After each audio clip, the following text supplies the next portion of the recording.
13 de enero, de mirar a todo lo que queda por delante, las oportunidades, el mercado y todo en medio del ruido que hay en este momento. Juan Pita da Vega Subirats, gerente de ventas para Iberia de General Investments. Juan, bienvenido. ¿Qué tal? Muy buenos días. Gracias por estar aquí. Feliz año nuevo. No sé si cabe todavía, pero yo creo que sí. Yo creo que sí, que 15 días da. Bueno, 15 días solo de todo un año que queda por delante. Sí. Perspectivas, Aldo, ¿cuáles son los primeros pasos que tiene que dar el inversor pendiente de todo este ejercicio que queda por delante? Pues a ver, 2025 empieza un poco con lo que todo el mundo tiene en la palabra, ¿no? Que es lo que va a pasar con Trump y sus políticas, ¿no? Entonces, quizás de los temas que tenemos por delante en 2025, Trump sin duda va a ser el más importante y ver cómo va a llevar a cabo sus políticas. Al final recordar un poco que los 4 pilares de sus políticas van a estar centrados en un proceso de desregulación que puede ser muy favorable para la economía en Estados Unidos, el recorte en políticas fiscales y luego 2 factores más que sí que pueden afectar al resto de países, ¿no? Que son un poco ese control de la inmigración y cómo va a implementar ese tipo de políticas en lo relativo a este asunto, y las políticas arancelarias y el impacto que puede tener en la economía y en el comercio mundial, ¿no? Entonces, tenemos a Trump por ese lado, ver cómo afecta sobre todo a la inflación, y ahí tenemos un riesgo de ver el impacto real que pueden tener todas estas políticas en la inflación en todo el mundo. Y luego, si miramos más a nuestro continente, a Europa, pues analizar un poco la competitividad, ¿no? Que para nosotros creemos que Europa tiene que dar un paso adelante en competitividad. Recientemente, esta mañana estaba leyendo un informe que del año 95 al 2020 la competitividad en Europa tenía un incremento anual del 1%, mientras que Estados Unidos lo lleva haciendo al 2% estos 25 años. Y desde la pandemia nosotros nos hemos quedado planos y Estados Unidos ha vuelto a recuperar esos niveles previos, ¿no? Con lo cual nosotros tenemos un reto muy importante de competitividad y creemos que la innovación y el ser eficientes en muchas industrias va a ser clave, y ver cómo nos adaptamos. Apuntabas, ¿no?, como esa palabra Trump es uno de los claros factores, catalizadores que van a marcar este ejercicio, y decías de esos factores a vigilar el repunte inflacionario que pueda trasladarse. En este escenario, y a la hora de mirar más simplemente a lo que es el mercado americano, que además hemos visto recientemente las actas de la última reunión de la FED, donde no se mencionó a Trump, pero sí sus ideas, sus políticas. todo giraba en torno a él. ¿Cuál es la lectura? Pues mira, y yo creo que es interesante analizar lo que ha pasado en todos los países de Occidente en estos últimos años, ¿no? Y qué factores han determinado la caída de los gobiernos en Occidente: la desigualdad y la inflación, ¿no?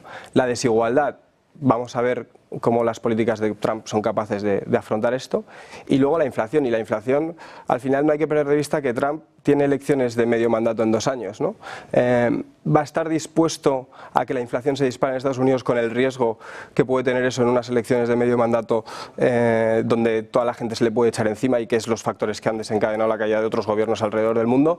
Nosotros tenemos nuestras dudas. Entonces, en ese sentido, que muchas veces los políticos, de lo que prometen a lo que hacen hay un trecho. Yo no digo que Trump no vaya a cumplir con lo prometido, pero sí podemos ver un Trump más dialogante, más transaccional de lo que esperamos, donde llegando a acuerdos, obteniendo cosas a cambio, puede que esas políticas arancelarias, por ejemplo, en el caso de imponérselas a Europa u otros países, igual no se queden en tanto como parece, ¿no? Y que sean capaces de controlar más la inflación de lo que parece, porque si lleva a cabo su programa electoral a rajatabla, pues desde luego vamos a tener un repunte de inflación, y desde luego es el riesgo para 2025 y lo que podemos esperar en los mercados financieros. Entonces, de alguna manera, desde Generali, lo digo por apuntalar un poco lo que estás diciendo, sois más de la idea de pensar que lo que está lanzando ahora son las bravucanadas que puede permitirse antes de sentarse en el despacho Oval, pero que luego va a ser más negociador habiendo puesto esos órdagos sobre la mesa antes?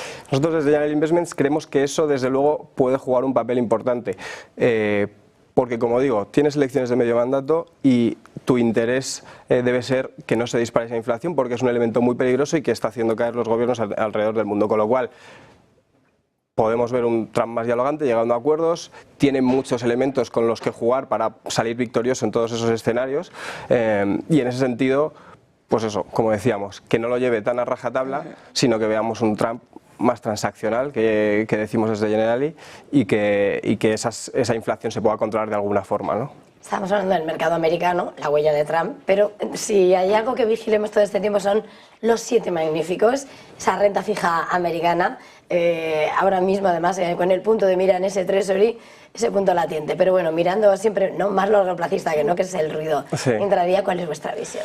Respecto a las 7 magníficas, bueno, a ver, la posición de liderazgo que tienen es indudable, ¿no? Y creemos que ese liderazgo va a continuar, desde luego, y sobre todo apoyados en una tendencia y la irrupción de la inteligencia artificial. Si miramos Nvidia, que es el caso pues, bueno, más paradigmático y que más impacto ha tenido en los últimos meses, pues es que vemos que no solo tiene la parte de los semiconductores que sirven para facilitar esos modelos de lenguaje, ¿no? Sino que también hay una parte de su negocio que está bastante más infravalorada, que es la parte de software que permite entrenar a esos modelos de lenguaje, ¿no? Entonces, creemos que esa parte de negocio todavía tiene mucho valor y que el mercado lo ha infravalorado, si se puede decir, ¿no? Entre comillas, con lo cual creemos que hay mucho recorrido todavía en el caso de Nvidia. Nosotros lo vemos casi como lo que fue Microsoft e Intel para el PC en los años 90 y esa tendencia va a continuar. Por el resto de la tecnología o el resto de gigantes, nosotros creemos que la tecnología no tiene por qué ser exclusiva de los 7 magníficos. Si vemos las valoraciones en términos generales, sí están altas, pero si quitas a los 7 magníficos de la ecuación, tienes compañías tecnológicas muy atractivas y que creemos que se pueden beneficiar mucho de esa tendencia en la inteligencia artificial y de unas expectativas que nosotros tenemos de incremento en el gasto tecnológico a nivel mundial, ¿no? Con lo cual, pues empresas de software que faciliten este tipo de aplicaciones a la inteligencia artificial todavía pueden tener mucho valor. Es decir, los 7 magníficos sí van a continuar, hay liderazgo, pero hay otras compañías tecnológicas que creemos que lo pueden hacer muy bien y que nos pueden permitir diversificar también las carteras. Y si miramos a la renta fija americana, eso es lo que decía, los 2 puntos de atención claves. A ver, estas últimas semanas está habiendo desde luego mucho ruido. Volvemos un poco a lo mismo, al final está muy relacionado con todo lo de Trump, pues todo va a depender de la inflación.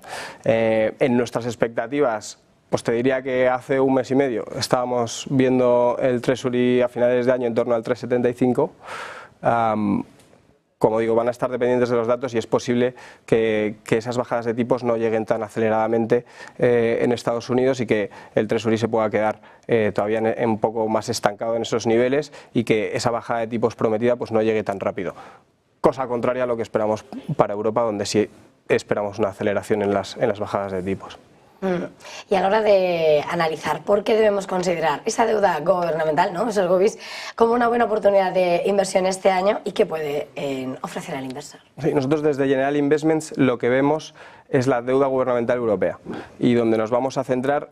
Sobre todo si lo miramos desde una perspectiva de inversor europeo, ¿no? Porque al final, si uno invierte en renta fija americana, pues tienes ese diferencial y ese coste en el tipo de cambio o en el coste de cobertura que es demasiado relevante para las rentabilidades que podemos esperar. Entonces, nosotros nos estamos centrando en la renta fija europea, aprovechar ese proceso de bajadas de tipos y de desinflación que está llegando en Europa y en concreto en la deuda gubernamental europea. Creemos que por un lado debe ser parte fundamental de las carteras cuando tenemos una exposición diversificada a renta fija y la forma más pura de aprovechar las bajadas de tipos que puedan llegar en Europa, evitando un poco ese riesgo de crédito cuando invertimos en un fondo de renta fija corporativa de investment grade. Pues si jugamos a través de los bonos gubernamentales, lo jugamos de una forma más pura y esas expectativas de bajadas de tipos las podemos aprovechar muy bien para los próximos meses. Pues muchísimas gracias por habernos traído esta visión, estas perspectivas para este año que acaba de arrancar. Juan Pitada Veiga Subirats, de General Investment. Ha sido un placer. Muchísimas gracias. Igualmente. Y nosotros vamos a acercarnos a la clave sostenible del día de la